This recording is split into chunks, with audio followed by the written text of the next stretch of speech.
नमस्कार मित्रों, मैं फूलचंद झजड़िया अपने चैनल कानूनी नज़रिया पर आपका हार्दिक स्वागत करता हूं।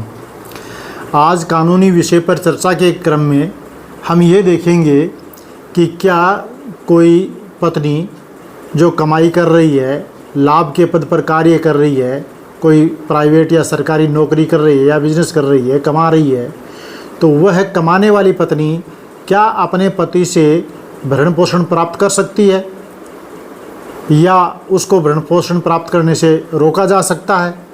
इसी विषय पर हम चर्चा करेंगे। तो देखिए, कमाई करने वाली पत्नी और अपना भरण पोषण खुद करने में समर्थ पत्नी, इन दोनों में अंतर है, ये समझना ज़रूरी है। कमाई करने वाली पत्नी का मतलब है कि वो कुछ कमा रही है, और भरण पोषण करने में समर्थ पत्नी का मतलब है कि उसे अपना भरण पोषण करने में और किसी से किसी सहायता की आवश्यकता नहीं है। तो एक पत्नी 5,000 रुपया महीना सिलाई का काम करके कमाती है और वह हो सकता है कि अपना भरण पोषण आराम से कर लेती हो। एक पत्नी महीने के 50,000 रुपये कमाती है, फिर भी उसका भरण पोषण नहीं हो पाता है। ऐसा क्यों? इसलिए कि दोनों के जीवन स्तर में अंतर होता है।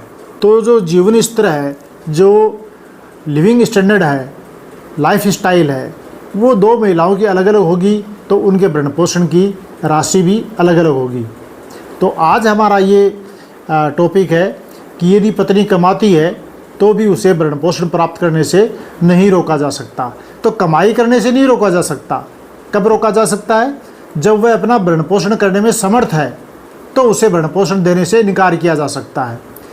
और कमाई कर रही है लेकिन फिर भी उसको भरण पोषण के लिए और राशि की आवश्यकता है, तो वह राशि उसको पति से दिलाई जा सकती है। तो ऑनरेबल सुप्रीम कोर्ट के एक जजमेंट की मदद से आज हम इस तथ्य को समझेंगे। तो एक मामला था जिसमें शादी हुई 30 अप्रैल 2015 को, और 1 साल के भीतर ही पति पत्नी दोनों के बीच विवाद हो गया, और 13 अप्रैल 2016 को दहेज मांगने और क्रूरता करने की FIR पत्नी ने दर्ज करवा दी पुलिस थाना में। और साथ ही पत्नी ने न्यायिक मजिस्ट्रेट कोर्ट के अंदर डोमेस्टिक वायलेंस एक्ट का प्रार्थना पत्र पेश किया, और एक प्रार्थना पत्र अंतरिम भरण पोषण राशि के लिए पेश किया कि जब तक ये मामला चलने में टाइम लगेगा कोर्ट में, तो हमें तो अभी पैसा चाहिए, तो जब तक चले तब तक अंतरिम भरण पोषण राशि कुछ राशि हमें दी जाए। तो मजिस्ट्रेट ने सुनवाई करके 10 मई 2018 को अंतरिम भरण पोषण के रूप में 35,000 रुपया प्रति महीना का आदेश दिया कि पति अपनी पत्नी को 35,000 रुपया प्रति महीना अंतरिम भरण पोषण के रूप में भुगतान करे। इस 10 मई 2018 के आदेश के विरुद्ध दोनों ही पक्षों ने सेशन कोर्ट में अपील की। दोनों ने अपील क्यों की?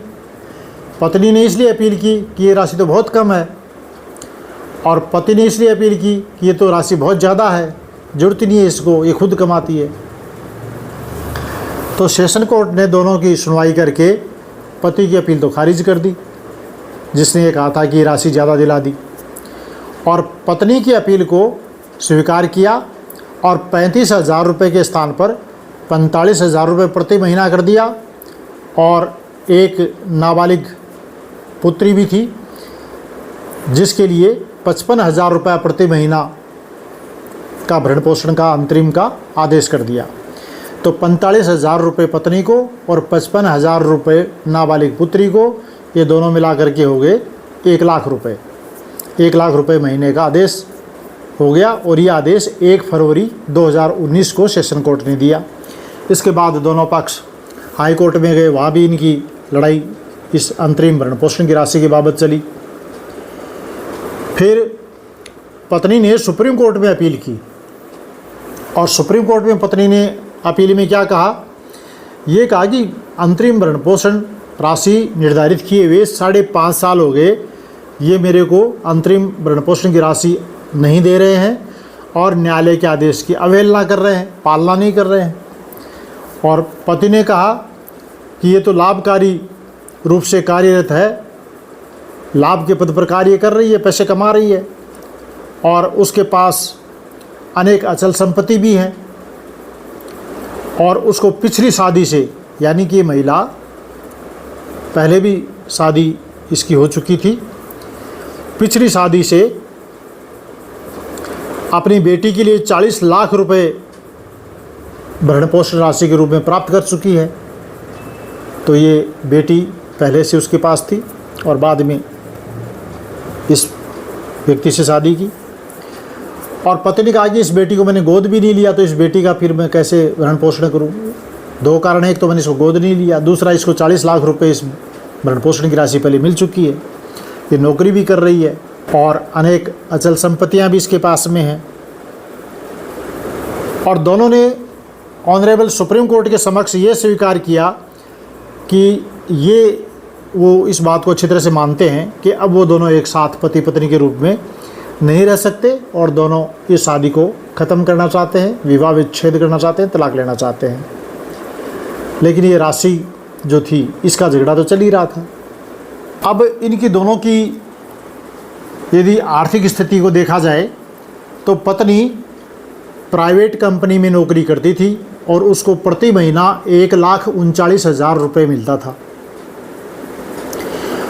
और इसके बावजूद उसने ऑनरेबल सुप्रीम कोर्ट में ये कहा कि एक मुश्त राशि पति से दिला दो। कितनी? कि 5 करोड़ से 7 करोड़ के बीच कोई राशि दिला दो, कम से कम 5 करोड़ तो होना ही चाहिए। और उसने कहा कि मेरा हर महीना 4 लाख रुपया खर्चा है, 4 लाख रुपये मासिक तो मेरा खर्च ही हो जाता है।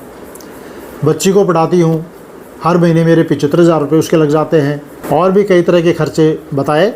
दूसरी ओर पति एक प्राइवेट बैंक में बहुत अच्छे ऊंचे पद पर कार्यरत था और उसे हर महीना 8 लाख रुपए मिलता था। 8 लाख का मतलब 12 × 96, एक साल के 96 लाख रुपए, लगभग 1 करोड़ रुपए। लेकिन उसने कहा कि 50 लाख रुपए एक मुश्त देने तक तो ठीक है, इससे ज़्यादा ठीक नहीं है। तो 50 लाख रुपए तक की इच्छा व्यक्त की। पत्नी ने 5 से 7 करोड़ मांगे। तो ऑनरेबल सुप्रीम कोर्ट ने ये कहा कि देखिए सारी परिस्थितियों पर विचार करना होगा इसके लिए। कौन सी सारी परिस्थितियाँ? सामाजिक परिस्थिति दोनों पक्षों की वित्तीय स्थिति, दोनों पक्षों का जीवन स्तर, दोनों पक्षों का दायित्व है और उनकी देनदारियाँ यदि कोई हैं तो वो, उनकी रोजगार की स्थिति, उनकी योग्यता और पत्नी को वैवाहिक घर जैसा जीवन स्तर बनाए रखना होता है। देखिए भरण पोषण का ये मतलब है कि पत्नी ये विवाद उत्पन्न होने से पहले अपने ससुराल में जिस प्रकार के जीवन स्तर में जी रही है वैसा ही जीवन स्तर वो बाद में यदि जिए तो उसे कितने पैसे की आवश्यकता होगी, ये मुख्य बात है। तो ऑनरेबल सुप्रीम कोर्ट ने कहा कि इन सभी बातों पर विचार करने के बाद हम ये मानते हैं कि 5 से 7 करोड़ रुपए की जो मांग है वो ज़्यादा है और 50 लाख रुपए देने की बात कही है ये कम है। इसलिए एक मुश्त 2 करोड़ रुपए तय करते हैं। तो 2 करोड़ रुपए एक मुश्त तय कर दिए। अब देखिए इसमें कोई भी महिला या कोई भी पुरुष किसी भी प्रकार की गलतफहमी में आने की ज़रूरत नहीं है।